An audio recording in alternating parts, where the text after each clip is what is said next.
¿Qué tal? ¿Cómo están? Muchas gracias por acompañarnos. Sean bienvenidos y bienvenidas a nuestro espacio de entrevistas aquí en Televisión de la Universidad de Concepción. Y ya nos acompañan en nuestro estudio dos mujeres representantes de un mundo con bastante información, bastantes desafíos y proyectos. Y las presentamos de inmediato. Lorena Núñez Estrada, presidenta de la Corporación de Pro Pacientes Celíaco, porque de eso vamos a conversar el día de hoy, en torno al Día Internacional del Celíaco y cómo esto se ha ido masificando también en nuestras sociedades, a buena hora también. También nos acompaña Sigrid Meniketti Cid, química farmacéutica y directora del Departamento de Farmacia de nuestra Universidad de Concepción, integrante también de la Corporación Pro Paciente Celíaco de nuestra Casa de Estudios. En este Día Internacional, claramente la salud ha tomado un papel preponderante el último tiempo, con la situación de la pandemia y también la creciente necesidad de la salud mental. También hay otros tipos de síntomas y enfermedades que por mucho las sociedades no había tanto estudio, se confundían y bueno, poco a poco esto se ha ido esclareciendo, ha ido avanzando. Lorena, en ese sentido, ¿qué marca este Día Internacional del Celíaco? Explicarles también a las personas que quizás no saben, no conocen mucho de esta enfermedad, de qué trata, cómo se padece. Este año me imagino que también post pandemia se están trabajando en nuevas aristas y también con el gobierno y avanzando también en temas de salud. Buenas tardes.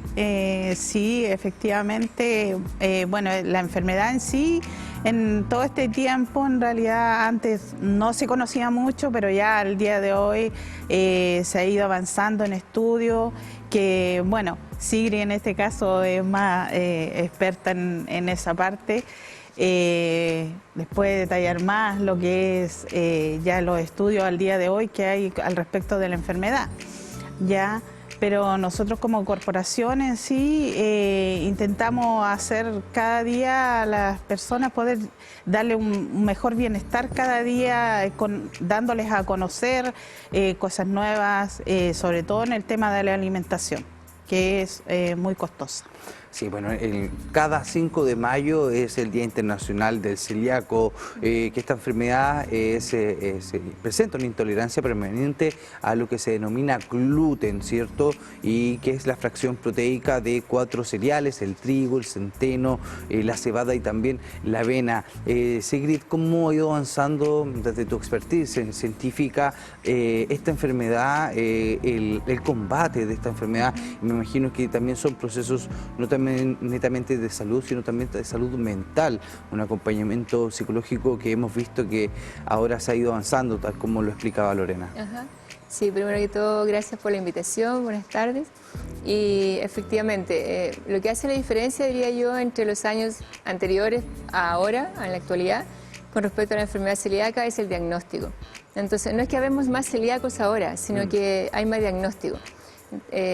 Como hay más diagnóstico, también se conoce más, el cuerpo médico lo conoce más, entonces lo incluye entre sus diagnósticos de algunos signos y síntomas que tienen las personas, porque la enfermedad es muy sintomática en los niños. O sea, ellos cursan generalmente con diarreas extensas, varios días, pueden ir hasta la UCI, pero los adultos no. Entonces los adultos muchas veces tienen solamente, por ejemplo, pesadez abdominal, hinchazón abdominal, meteorismo, y eso muchas veces se confundía con síndrome de intestino irritable, lo que antes se llamaba colon irritable, pero como ahora se sabe que es un síndrome de intestino irritable. Entonces, claro, pasábamos por esa... yo también fui diagnosticada muchos años atrás con síndrome de intestino irritable, pero como digo, como ahora los médicos lo incluyen en sus diagnósticos previos, envían a hacerse los exámenes respectivos, que son exámenes de sangre inicialmente, tratando de buscar anticuerpos que se relacionan con esta enfermedad que es autoinmune. O sea, uno nace con este gen, pero este gen se puede activar durante la vida o no activarse, y si se activa puede ser en diferentes momentos. Entonces se puede activar en la edad adulta, como digo, y no tener ninguna sintomatología, o estas que decía recién, de estos síntomas leves que pueden confundir a cualquiera. Ahora, en general, lo que diferencia al síndrome de intestino irritable con la enfermedad celíaca es que, claro, los enfermos celíacos, como no absorbemos nutrientes si no seguimos la dieta libre de gluten estrictamente, vamos bajando de peso. Y además tenemos anemia, osteopenia, osteoporosis, etcétera, por la falta de absorción de nutrientes. Entonces, eso como que llama la atención del cuerpo médico, dicen, no, aquí hay algo más, y hacen anticuerpos, como decía, generalmente anticuerpos antitransglutaminasa. Claro. Y si eso sale positivo, ahí ya se toman biopsias del intestino por medio de una endoscopía para corroborar esto. Generalmente buscando atrofia vellositaria, atrofia de las vellosidades intestinales, que son las que absorben los nutrientes, y algunos síntomas histopatológicos que son característicos de la enfermedad.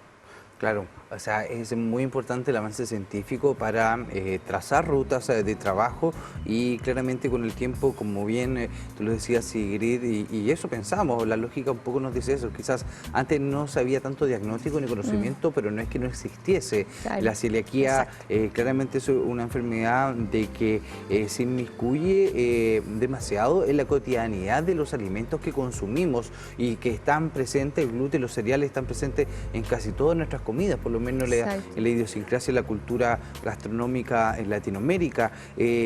¿Cómo va aumentando la población de celíacos, por lo menos acá en la región del Biobío, Lorena? ¿Cómo han ido eso las personas que participan en la corporación también?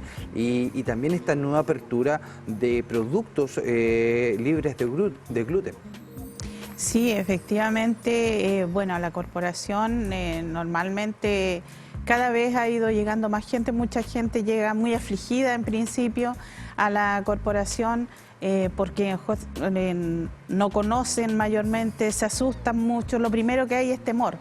Chuta, ya desde ahora ya no puedo consumir nada más, ¿qué hago?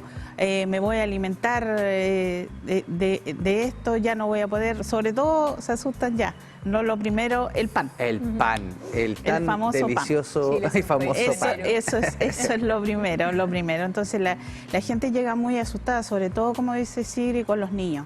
Ya muy afligida de que cómo lo hago, qué hacemos, y ahí está el papel que juega la corporación. Nosotros vamos guiando en que, primero que nada, darles la confianza de que hay más gente también que puede ir apoyando, por ejemplo, a través de charlas que nosotros hacemos, donde la gente va aprendiendo más, no solamente como le dijera, no solamente a través de la comida, de cómo de sus preparaciones, sino que también dando información donde ahora pueden encontrar su alimentación, que antes lógicamente no existía mucho, pero hoy en día el mercado se ha abierto mucho producto de lo mismo. Sí, eso, a buena hora se abre el mercado y claro, a buena hora también se van detectando síntomas, Sigrid, desde la lactancia hasta mayoría, se activa en cualquier momento, pero tiene una predisposición genética, hay que estar también atentos y atentas a eso. ¿Cuáles son los principales síntomas, Sigrid, que la familia, los padres, madres o tutores tienen que tener principal atención frente a esta enfermedad? En los niños, generalmente cuando parte en la niñez temprana, es cuando los niños incorporan el pan, justamente. Porque claro, una guagua pequeña, digamos, está con lactancia materna, ojalá, idealmente, ¿cierto? Pero claro, cuando empiezan a incorporar el pan, empiezan todos los signos y síntomas que, como decía antes, en general los niños es diarrea profusa. Bueno, hay otras causas de diarrea en los niños, sí, hay que decirlo. Por ejemplo, claro, la intolerancia a la proteína de la leche, por ejemplo. También eso puede producir, y va en auge, justamente. También hay más diagnóstico. Sí. Entonces, sí, pues lo mismo, se produce lo mismo, ¿cierto? Todo es como lo mismo, claro, hay más diagnóstico. Entonces, porque antes uno decía, bueno, el niño tiene diarrea o tiene reflujo, y bueno, tiene eso nomás. Claro. Pero no se plantea el por qué lo tenía. Entonces, claro, puede confundirse. Pero en general en los niños pequeños es eso, son diarreas profusas. Pero en los adultos es una gama muy amplia de signos y síntomas que pueden haber. Entonces, ahí hay que tener como más expertise médica para poder diagnosticarlo. Claro, ahí y a buena hora también tú trabajas en eso, Sigrid, y que sea local, un trabajo local, te da una seguridad por lo menos de que se están haciendo bien las cosas. Y también en ese sentido, la Corporación Pro Celíacos emerge, ¿cierto?, hace casi 11 años. Y bueno, ¿cuál ha sido el trabajo, Lorena, si podemos hacer una pequeña radiografía de lo que ha sido el trabajo de la Corporación en estos años? Bueno, en sí, en estos años ya prácticamente va a cumplir 11 años ya la corporación, del 2012 que existe. En sí, harto trabajo ha tenido la corporación entre cursos que hacemos de repente de cocina, se hacen para la gente, charlas de especialistas, ¿no es cierto?, en la parte, no solamente la parte de medicina, sino que también la parte social, psicológica, porque es un problema bastante fuerte, eso uno lo ve bastante. Y en lo otro, que también la corporación ha ayudado bastante la gente en el tema de la alimentación, donde nos juntamos para poder también comprarse los alimentos a un menor costo, claro, tratar de hacerlo entre todos, para que no sea ya la carga mucho mayor de la que ya tienen, ya pensando en que chuta, cómo me alimento, cómo avanzo, así que ese es el trabajo en sí de la corporación, poder hacerle un poco más liviana la vida cada día a las personas. Sí, de eso se trata, porque por mucho tiempo nos imaginamos, como tú bien decías, Sigrid, ya listo, tienes esta enfermedad o tienes estos síntomas, se te va a pasar o deja.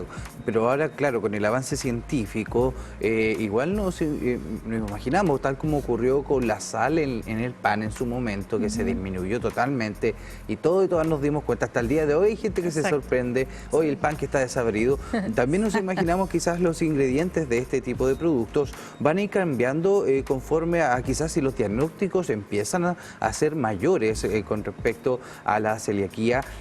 Claramente quizás va a cambiar un poco nuestra pirámide alimenticia o cómo es el tratamiento de los productos. ¿Cómo está esa proyección científica, Sigrid? Sí, qué bueno conversar de eso también porque, claro, como tú decías en un principio, el gluten está presente en algunos cereales, como tú recalcabas, en trigo, centeno, cebada, avena. En realidad la avena de por sí no lo tiene, pero se contamina, digamos, en los molinos, porque pasa por los mismos molinos que pasan los otros cereales, entonces ahí se contamina. Ahora también tenemos avena sin gluten, que esa la compramos, como decía Lorena, también a través de la corporación, para que sea más barata, porque se cultiva en campos que son solo para ella, no tiene otros cereales, y tampoco usa estos mismos molinos. Entonces, claro, bueno, pero uno se imagina que es eso y por lo tanto se imagina las harinas, ¿cierto? La repostería, tan rica ahora, el pan. Ahí estamos viendo en imágenes también. Claro, ese tipo de cosas, pero en general es mucho más que eso. Ahí está el ketchup, decía, qué sé yo, porque en general todos los espesantes de los alimentos procesados pueden tener gluten, pueden tener derivados de trigo. Entonces, nosotros nos basamos mucho, yo soy celíaca también, en los informes que hace Fundación Convivir, que es la fundación de los celíacos en Chile, y que ellos actualizan un listado de alimentos libres de gluten, certificados libres de gluten, más o menos cada 3 meses. Entonces está, por ejemplo, ítem lácteos. Y uno ve ahí las marcas, porque al final uno tiene que integrar las marcas. Exacto, sí. Claro, y bueno, y tiene la app en el celular, igual, qué sé yo, en este momento, entonces uno va al supermercado y si no la tiene registrada en su cabeza, está la app. Pero sí, entonces un montón de cosas que a la gente no se le imagina, por ejemplo, el azúcar flor. Para tener nosotros azúcar flor tenemos que moler el azúcar, porque el azúcar flor tiene gluten. O por ejemplo los polvos de hornear. Es solo, no es por decir una marca, pero Royal, Imperial tiene gluten. Es que lo quiero decir por si acaso hay celíacos escuchando y usan el otro. Entonces, pero muchas cosas, la pasta de dientes, porque la pasta de dientes finalmente tú te la comes en alguna proporción. Claro. Entonces tenemos una marca que está certificada sin gluten. Los labiales, por ejemplo. Así que ojo, pololos de celíacas. Y así, entonces, claro, esto es todo un tema. Sí. Y lo otro que me gustaría también decir es diferenciar 3 entidades patológicas que hay, que son la enfermedad celíaca, la intolerancia al gluten y la alergia al trigo, porque son cosas diferentes. La enfermedad celíaca, como decíamos, es una enfermedad autoinmune. Entonces, el no seguir una dieta estricta de gluten a nosotros nos provoca la muerte. Porque por una parte no absorbemos nada, como decía, las vellosidades intestinales se empiezan a dañar y se pueden atrofiar y no se absorbe absolutamente nada, entonces hay anemia y todo lo que decía antes. Pero también, como es autoinmune, empieza una producción exagerada de linfocitos y puede llegar a un linfoma. Ahora, la intolerancia al gluten son las personas que comen gluten y se sienten mal después, pero no son celíacas. Se sienten mal, pesadas, con el abdomen hinchado, pueden tener incluso diarrea, pero no hay un componente inmunitario. Entonces ellos no dañan el intestino, no se forman estos cánceres, etcétera. No pasa nada de eso. Y por último está la alergia al trigo, que es una alergia, como cualquier otra alergia, y no es al gluten, es al trigo. Entonces esas personas tienen que evitar el trigo, pero no el centeno, cebada, avena, etcétera. Claro. No. Claro. Y claro, y una reacción que esa es súper notoria. Es como cuando uno tiene alergia a cualquier otra cosa, porque Claro. uno se enroncha. enroncha entero, hay prurito, qué Sí, sé yo. claro, Entonces es bien sarpullido. sintomático, así como, ya. Entonces lo evita. Pero son entidades diferentes. Ahora, es mucho más común la intolerancia al gluten que la enfermedad celíaca, eso sí. Se estima que más o menos un 10%, más de un 10% de la población tiene intolerancia al gluten. En realidad el gluten es difícil de digerir para cualquier persona, Claro. aunque sea totalmente normal entre comillas, sin estas patologías. Pero claro, estas personas intolerantes, como digo, que les provoca todos estos signos y síntomas, son más de un 10%. En cambio, en la enfermedad celíaca se estima, por los estudios actuales que hay, que más o menos es un 1 a 2% de la población. Pero esos son los diagnosticados, porque también se estima que es un iceberg, es como un iceberg en que la parte baja del iceberg es la que está oculta, son todos los no diagnosticados. Y eso se supone que son más o menos 5 más que el diagnosticado, es una relación 1 diagnosticado por 5 no diagnosticados. A ver, si hacemos la fórmula aquí mentalmente, en Chile serían cerca de 2 millones de personas las que padecerían alguno de estos tipos de alergias relacionados a la celiaquía. Sí. Una cifra no menor, pensando que Somos cerca de 18 millones de personas, un poco más. Entonces, igual es importante que al tener esta información, Lorena, quizás el Estado de Chile también necesita trabajar frente a ciertos desafíos. Desde la Corporación Proceliaco, ¿cuál es esa postura y el trabajo que me imagino han estado realizando con el Estado de Chile para tener una vida digna y que no sea solamente, como decía Sigrid, una enfermedad, un síntoma y listo, se te va a pasar en algún momento? Claro. Bueno, acá en ese caso, acá la enfermedad celíaca es de por vida, pues, o sea, siempre la van a tener. Entonces, sería importante siempre en este caso que ojalá la parte estatal ayudara, apoyara esa parte, porque lo que es médico, ya por ejemplo los exámenes, para muchas personas es muy inviable poder hacer los tratamientos, como una misma biopsia, por ejemplo. Son carísimos. Quizás una subvención entonces para este padecimiento, porque los costos de los exámenes son bastante elevados. Elevados. Entonces, donde hay gente, justamente mucha gente prefiere, dejémoslo ahí, seguramente es un dolor nomás de estómago, nada más, y ¿para qué nos vamos a preocupar? Uno los guía, les dice, deben hacerse este examen, deben hacerse este otro, pero la gente al final muchas personas terminan alejándose del tema y dejarlo así, prefieren, porque no tienen de dónde sacarlo, porque no está esa ayuda estatal. No está considerado hasta el momento. No, hasta el momento. Claro. Hasta el momento. Hay proyectos que se han intentado seguir adelante, pero está todo ahí durmiendo. El único aporte, digamos, estatal que se ha logrado es la alimentación para los niños de jardín infantil. Sí, a través de la FUNGI. Exacto. Eso sí. Pocos años. Eso se hace poquito, muy poquito. Sí, muy poquitos años, pero eso es lo que se ha logrado. Ahora estamos a millas y miles de kilómetros de otros países, por ejemplo, europeos y también algunos sudamericanos, en que mismo Argentina, por ejemplo, tiene la alimentación libre de gluten subvencionada por el Estado. Exacto. Entonces, claro, tienen que ceñirse a ciertas marcas, es cierto, pero tienen subvencionada la alimentación. Exacto. Y, por ejemplo, en España, por ley, todos los restaurantes tienen que tener carta con gluten y carta sin gluten, claro, carta celíaca. Es que claro, o sea, qué mejor momento que la hora para comenzar a disminuir esa distancia que tenemos con otras sociedades, porque nos imaginamos si las realidades latinoamericanas toman ese tipo de determinaciones, es muy importante, y yo creo que 2 millones de personas en Chile es mucho más que por lo menos una región que no sea la región metropolitana. Es más que la región del Biobío, más que la región de Valparaíso, y claro, están divididos distribuidos por todo el territorio chileno, pero sin embargo tienen que rebuscárselas y no es simplemente seguir, ya listo, dejo comer pan y me empiezo a sentir mejor. No es así, es un poco más profundo. Quizás hacer el llamado también a las personas a establecer esto, tomárselo con seriedad. Sí.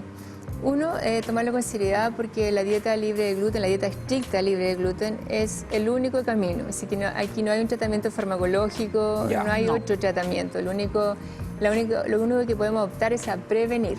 Y la prevención es a través, como digo, de esta dieta estricta libre de gluten. O sea, aquí no hay como break, no hay como estos recreos. Claro. No se puede dejar esta dieta nunca. No es como que una vez al mes yo me voy a dar la licencia y como gluten. No, porque si uno come gluten, el intestino se demora entre 6 meses a 1 año en recuperarse. Claro. Entonces, y después se van dañando más otros órganos, como decíamos antes. Entonces no tiene sentido. Exacto. ¿Y cuánto gluten podemos nosotros tolerar al día? Son 3 partes por millón, 3 claro. ppm. O sea, si uno se imagina 1 millón de cualquier cosa, pues de partículas, pelotitas, lo que sea, 3 de esas es la que podemos nosotros tolerar al día. Es nada. Entonces, es menos que una miga de pan, para ilustrarlo así bien. Sí, bastantes desafíos, caminos y claro, les agradecemos haber conocido el trabajo que realizan a través de la corporación, Lorena, y también el trabajo científico de nuestra casa de estudios es muy importante. Lorena Núñez Estradas, presidenta de la Corporación Pro Paciente Celíaco, te agradecemos haber estado en este espacio de entrevistas con TVO. Ya, muchas gracias por la invitación, así que para otra vez. Sigrid Menichetti, también química farmacéutica, directora del Departamento de Farmacia de la Universidad de Concepción, integrante también de la Corporación Pro Paciente Celíaco. Tenemos el correo electrónico, ahí está el correo electrónico, está saliendo en pantalla en nuestro generador de caracteres. Sigrid, muchas gracias por haber estado con nosotros, ilustrándonos junto a Lorena sobre la celiaquía. Las cosas que tenemos que tomar, ¿no es cierto?, con responsabilidad y los desafíos que hay que tener para disminuir, ¿cierto?, estas brechas que tenemos con otras sociedades que sí han avanzado en este ámbito, en el contexto del Día Internacional de las Personas que tienen celiaquía. Muchas gracias. Muchas gracias. ¿Puedo pasar una visita? Por supuesto. Para todos los celíacos y celíacas de Concepción y alrededores, que se comuniquen con Lorena, que es la presidenta de la corporación, que se integren. No es bueno estar solos en esto, sobre todo cuando recién a uno lo diagnostican, que es un cambio de vida absoluto y lo puede deprimir bastante, como tú bien decías, la salud mental. Y contarles que nosotros nos reunimos en la Facultad de Farmacia de la universidad, más o menos una vez al mes. Están retomando eso después del confinamiento por la pandemia.